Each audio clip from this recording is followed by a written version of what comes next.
The internet is a vast place. Nearly any question that comes to mind can be answered with a single keystroke. Any curiosity can be quelled with a simple search term. And yet, when we hit enter and look upon the very answer we sought out to find, many of us experience a very peculiar kind of cognitive dissonance.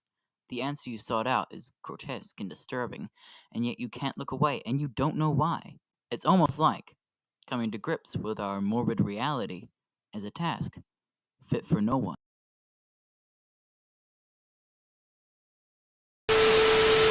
One of my favorite kinds of YouTube videos are the disturbing, true crime-esque documentaries, similar to the style of Jaden Salads or the previously mentioned Panda Daddy. They often cover either disturbing events from across history or distressing videos sprinkled around the internet. In this video, I'm going to be talking about videos that distressed me either recently or as a young child, and I'll also talk about a few images that scared me near the end. Except no, I won't. I cut that part out of the video, but forgot to edit the script. Anyway, I hope you enjoy. Now let's talk about our first video.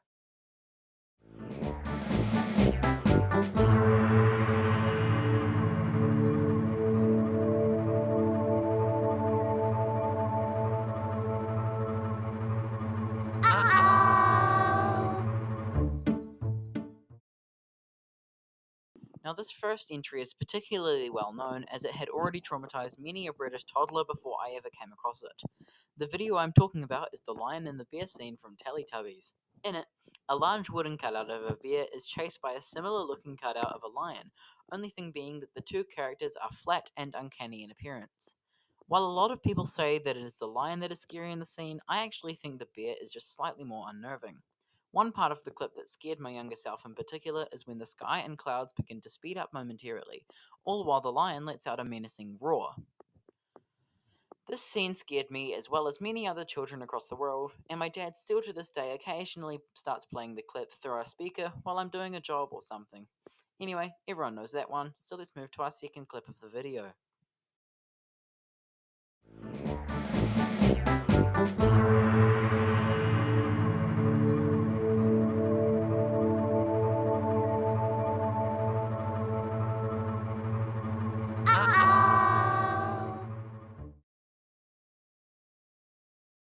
The Carnivorous Plant Society is a New Zealand band formed in 2009. It was started in Auckland by lead instrumentalist Finn Scholes and found moderate success in the psychedelic/jazz corner of the music industry. So, give or take 7 years ago, I was on a holiday somewhere in the South Island of New Zealand, where I still live today. I don't recall what building we were staying at, as I was very young at the time, but all I can remember is that the house had a very nostalgic, grandma-esque feel to it, and there was a dull sunshine coming through yellow-tinted curtains. My dad came over to me with his phone and showed me the music video to the Carnivorous Plant Society's newest song, Chambers and Cathedrals. There are two main events in this animation that scared me, and I will point them out as we go along. It shows a young angel looking man wandering through an abandoned and destroyed city. Eventually, he reaches a bar with a crack in the wall, where a withered hand reaches out and splits his face in half, giving giving 5 or so-year-old me nightmares for weeks. He then gets sent to a separate part of the city where he meets a female age. Fuck! He then gets sent to a separate part of the city. I'm gonna restart this bit. It shows a young angel looking man wandering through an abandoned and destroyed city. Eventually, he reaches a bar with a crack in the wall, where a withered hand reaches out and splits his face in half, giving 5 or so-year-old me nightmares for weeks. He then gets sent to a separate part of the city where he meets a female angel who takes him to some version of the afterlife. He's then separated from her and he gets sent back to the city, where he presumably spends years searching for her. Eventually, he gets washed away on a river of his own tears before hitting land and just sort of dying there. Then, a tree grows from him, and inside the tree, there are thousands of bubbles containing an image of his lost soulmate. While the face split part get fuck. While the split while the splay split While the face split part scared me mainly, 5-year-old me was also left with a deep sadness at the whole concept of the story. Our main character, over the span of 4.5 minutes, faces a tragedy, finds love, loses his love, passes away, and finds peace with her. It's a silly animation made through what looks to be a PowerPoint slideshow, and yet it still packs quite the emotional punch. The Carnivorous Plant Society still makes these strange dreamcore songs to this day, and I actually do enjoy one of their tracks, titled Phantom Finger, from the 2016 album of the same name. This was probably the longest entry in the video, so if you're still here by now, maybe consider subscribing to my channel. I'll occasionally upload these long form videos discussing things I remember, and if you're enjoying this video, then you'll like the rest of my content. Anyway, let's move on to our third video of the video. That sounded weird.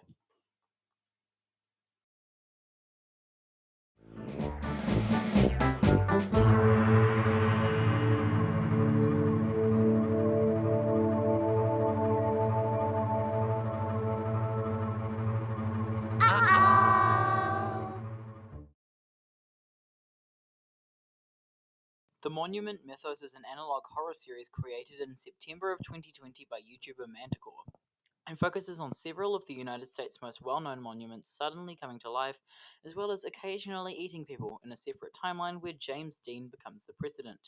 I know nothing about the lore of the series, but I did watch the whole season 1 on a video by Immortal Marcus about a year ago, so I'm not entirely uneducated on the topic. The series has since been revived for 2 more seasons, ending on June 19th, 2025. The episode I will be talking about today, however, was part of the original series and was uploaded to YouTube on March 1st, 2021. I will mainly be focusing on 2 parts of the story told in the episode, those being Part 2, titled Daughter, and Part 4, titled Commissioner. Daughter follows the diary of Nina Crawford, the daughter of an important character from the series. I should mention that I am going off mainly memory, however I did skim through the video while writing this script, so it should be relatively accurate. Nina is living at home with her mother and father until one day her father disappears while working on a statue of Nina. Nina's mother goes out looking for him before she returns home crying. There are men with her, and she continually shouts, "It has his eyes." Nina climbs on board a ship that is carrying a statue her father has built, and once on board she discovered that the statue has her father's eyes. Eventually, the ship reaches an island, where the statue grabs Nina and runs through the forest, chopping every tree in its path with a large sword. They enter the cave where the statue lights a fire and begins sharpening its sword, all while staring at Nina. Part 4 follows the crew of a ship in the area, who reach the island and discover the path of destroyed trees. The captain writes about how he and his crew found the cave and entered, where they found a large statue of a woman holding a sword high, along with the skinned remains of a human being laid out on the floor like a set of clothes. There were also some human remains wrapped around the statue. While the statue's sword matches the cuts present on the trees leading to the cave, the government simply ruled this fantastical detail as heavy winds. These sections, along with the images drawn by Nina, are deeply unsettling to anyone who would watch it. The Monument Mythos is overall a very enjoyable series with over 30 entries and several hours of content, and I would highly recommend it to anyone looking to fill their day. With that section out of the way, let's move on to the second half of this video, starting with a much lighter clip than what I just talked about.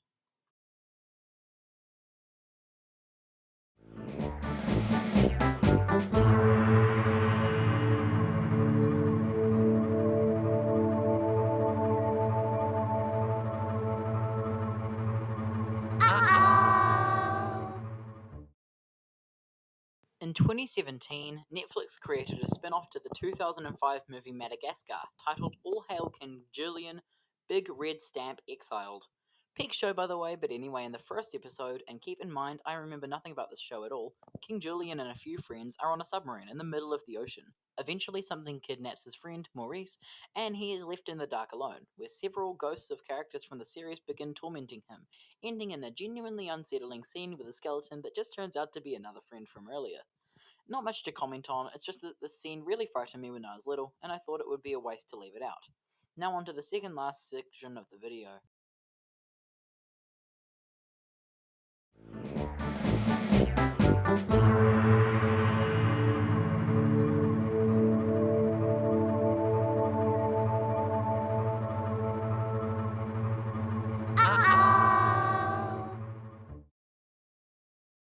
If you've ever seen those Mr. Incredible becomes uncanny memes from a few years ago, you'll instantly understand what I'm about to talk about.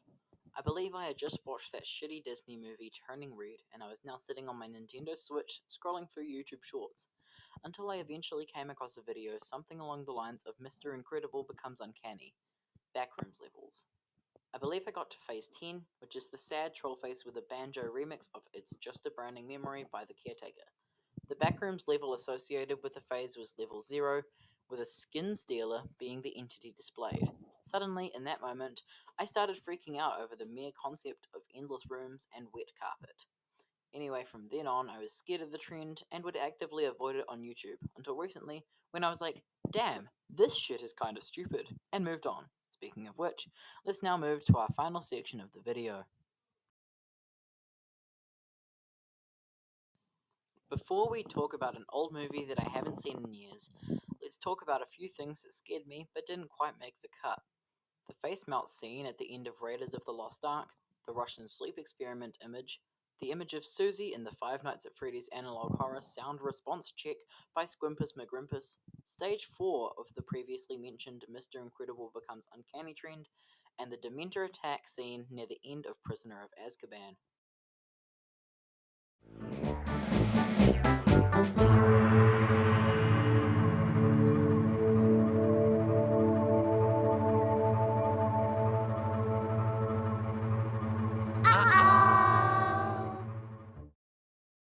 For the final entry in this video, I decided to talk about the oldest example of a video that scared me, this being the ending of the 1979 Muppet movie. I last watched this movie around the age of 5, so I remember nothing, but I watched the clip on screen now to get a better idea of what led up to the frightening clip. In it, Kermit attempts to convince the movie's antagonist to let him and his friends go free, a plan that ends up failing as Hopper commands his men to shoot the Muppets. But before he can, a loud roar sounds throughout the town, and the ground starts to shake violently. Then, in a fantastic shot brought together by director and lead puppeteer Jim Henson, a gigantic version of the Muppet animal rises through a building in the distance, scaring away Doc Hopper as well as all of his men. Then, all of the Muppets go to Hollywood and do whatever they want to do in Hollywood. Once again, it's been nearly 10 years since I last watched this movie, so don't hold it against me if I got anything wrong. But with that, I'm going to say that this video has come to an end. Thank you all so much for watching. A big thank you to my Patreon supporters who are on the screen now. I could not make these videos without you guys' support. But anyway, I'm going to leave now. I should have written more.